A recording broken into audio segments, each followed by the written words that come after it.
เอานอนมาเนี่ยเมานวดอ้าวนวดนี่นะนี่เอาเลยล่ะโดนซาแล้วว้ายทิ้งยืนดีนั่นเลยโมโหยืนไม่ดีทุบเวทีไปหนึ่งทีเดินเข้าหาไอ้จิตเฮ้ย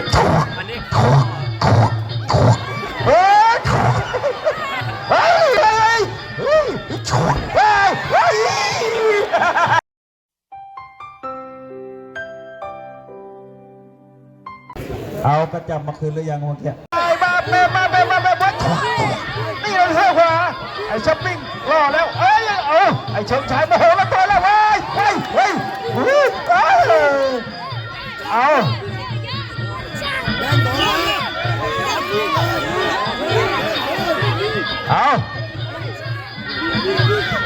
ไอ้ช้อปปิ้งตัวขวาเฉิงชายต่อยเหมือนกันขวาวายหัวเฮ้ยไอ้เฉิงชายโดนแล้ว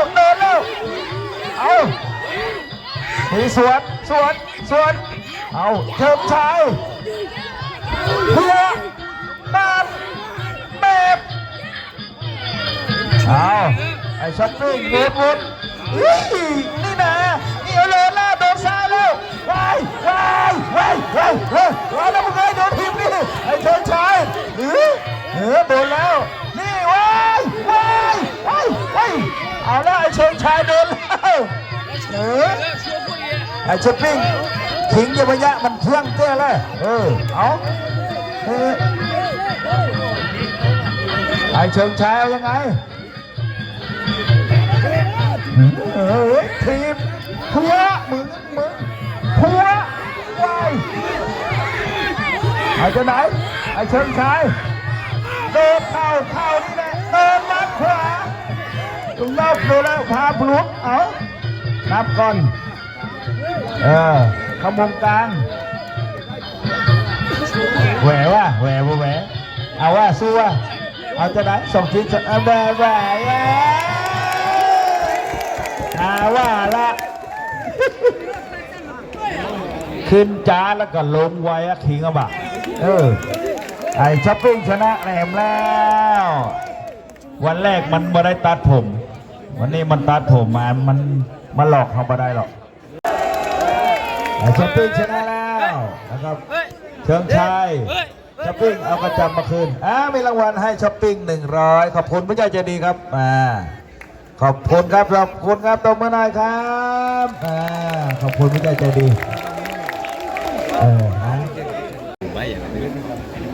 ถูกต้องกติกา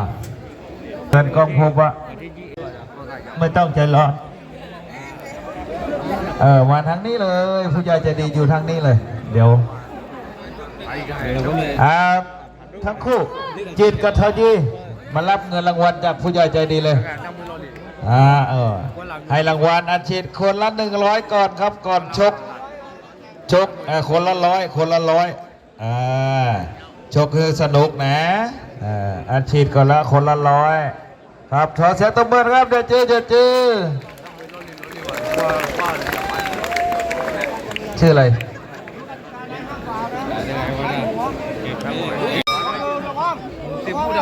ครับผม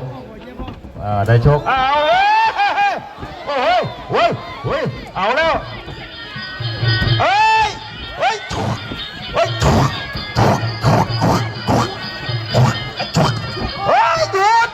หยุดผ้าพันมือลุดก่อนเอาพัดสิมันม้วนเอาละมันมีอัดฉีดคนละ100จุกมันตีกันทะเลาะนี้แน่นอน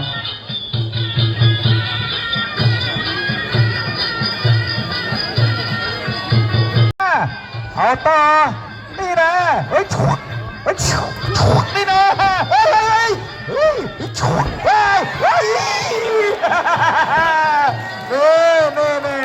มันงานมันช้างนี่ครับเดิน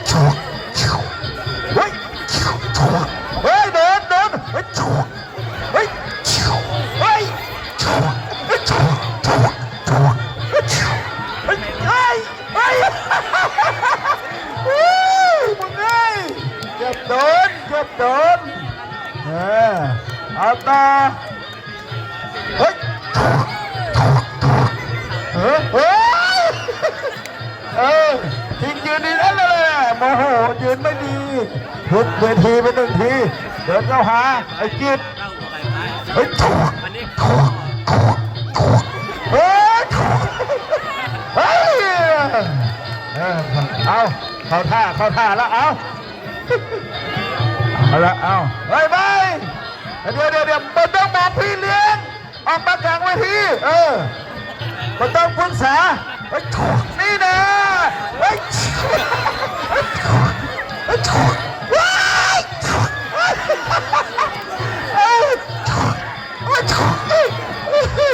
เอาบอลแล้วเข้ามาทิ้งเข้ามา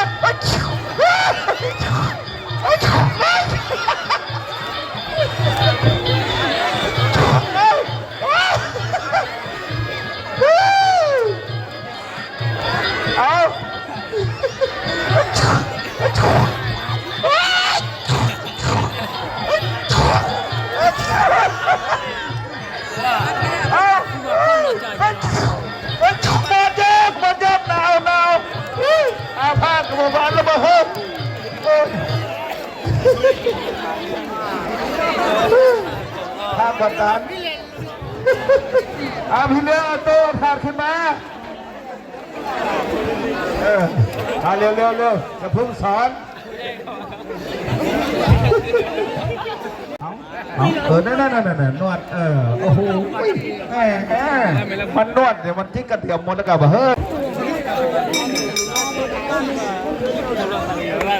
มายกที่3 ยกนะ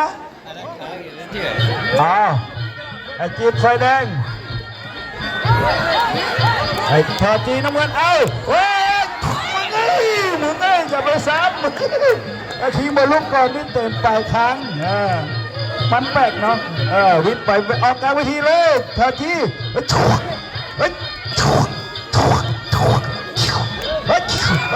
กนี่นะไม่เป็นไรประกาศเวทีได้จะมายืนจะมุนมาไหวแล้วนี่พอมาไหวก็พอยืนดีๆมันยอมแพ้มันอีทมันหายใจวันที่เลี้ยงมันตกเกวนนี่ก่ะกดต้องไอ้มนเนี่ยเดี๋ยวขอโทษที่ไม่เป็นไรพี่เลี้ยงพี่เลี้ยงอะไรกว่ามึงหน่อยเลย